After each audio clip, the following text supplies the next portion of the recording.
Next up, ladies and gentlemen, our next speaker has been cooking Indian food since she was a little girl, growing up in London, my hometown, and India, not my country of birth. Yes, I know. She is now the executive chef and co-owner of Kasa Indian Eatery in San Francisco. Stunning, stunning Indian food. If you haven't tried it, she also blogs about the restaurant. Ladies and gentlemen, please put your hands together for Anamika Khanna. Anamika.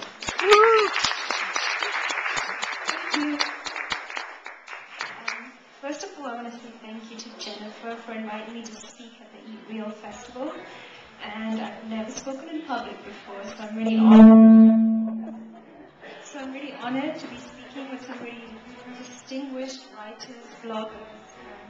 So thank you. I really thought about what you all might find interesting about street food, and so I wanted to share with you some of my personal experiences of street food, and really try and convey to you that, for me at least, street food it's about the food for sure, but it's more than just about the food. It's a way of life.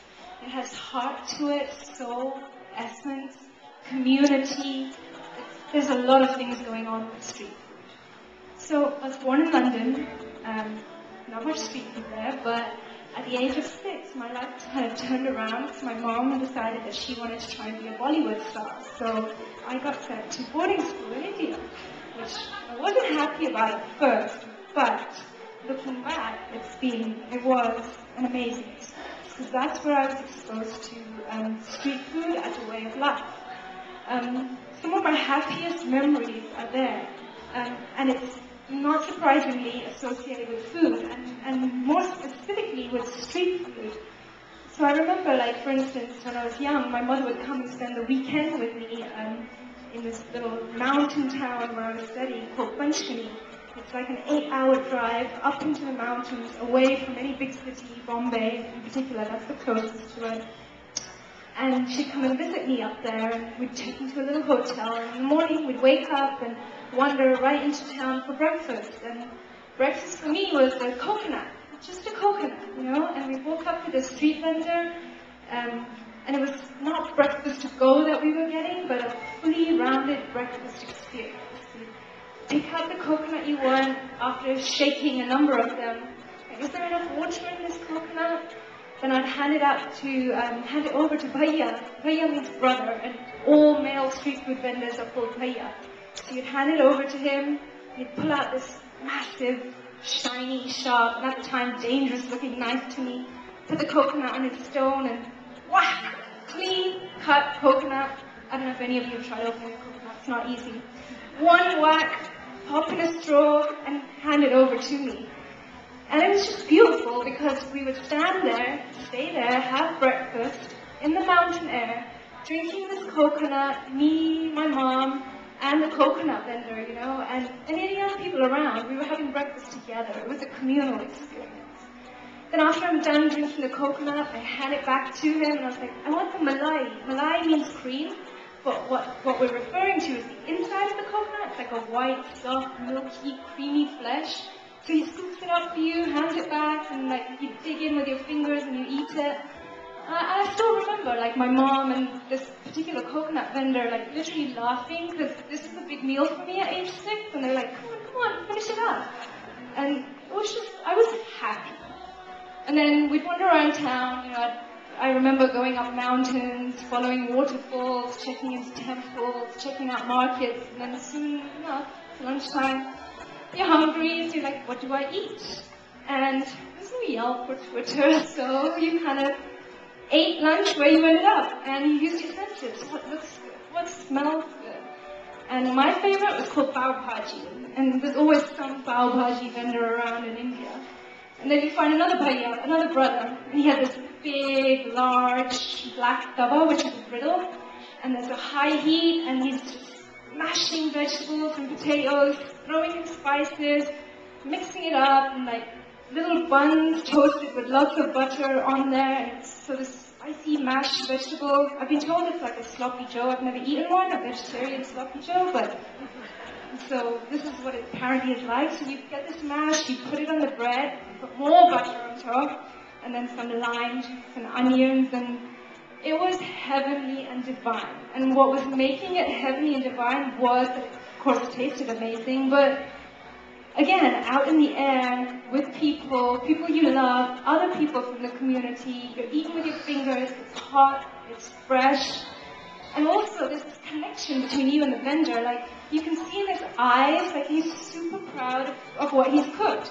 And as a cook myself, part of cooking, it's so fulfilling to see your food truly being enjoyed by someone right in front of you. They're extremely satisfied.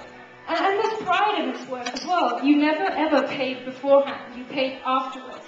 Hospitality, customer experience, stuff that all the restaurants talk about, it's just integral. He only took the money if you were happy.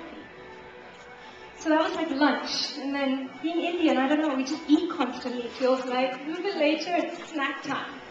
And this is when Indian street food really comes alive. Like, the marketplace would just be buzzing with sounds, and I'd hear like glasses with hot steaming chai, clink, clink, clink, like, because they're at high speed serving, and then they're rinsing out the cups in a bucket right there, and there's hot sweet jalebis frying in oil, and corn on the cob being grilled and fanned with charcoal, and cut up fruits and nuts spiced, and it was just, you know, an amazing street food experience, like entertainment for all of the senses. So unfortunately I had to leave India age 12, and with that I left street food as a way of life. But I've always stayed in touch with it. I've always been back to India for many trips, and all I eat is the street food there.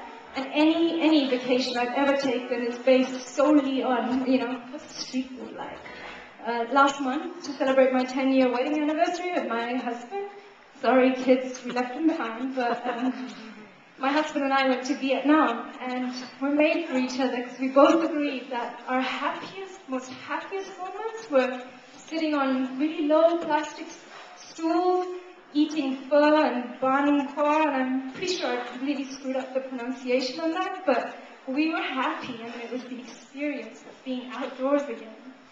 So, again, that's my little memories of street food and just how it was more of a way of life there.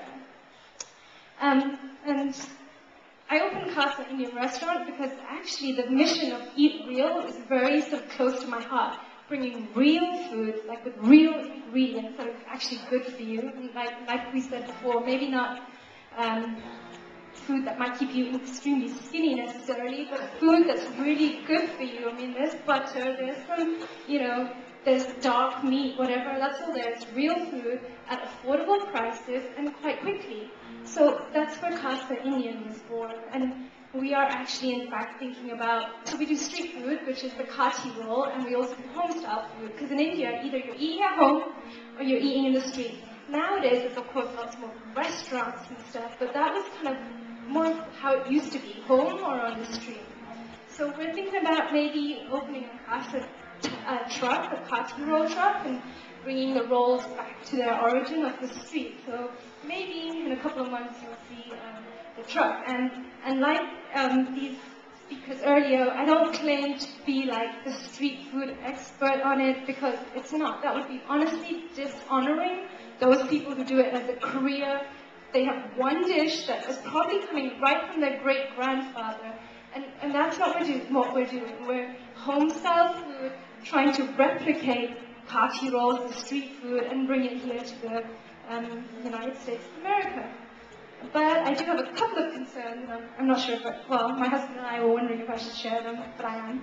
So, I'm wondering whether, I'm excited about this street food surge interest, but I'm wondering if we're sort of stripping away some of the essence and the heart and the soul of street food that I was talking about, because there's just thinking about it, there's rents to parking lots, there's routes to buy, there's the fire department, health department looming over your head, there's city fees, there's permitting fees, there's marketing buzzes with lines out the door, you need a commissary kitchen. To me, none of that is street food. It's just another vehicle for serving food. So even though the kati roll truck is going to be out on the streets, it's not quite what you would get if you went to the streets in India and actually got the food from one person who's dedicated their entire entire life to this one dish. Thank you.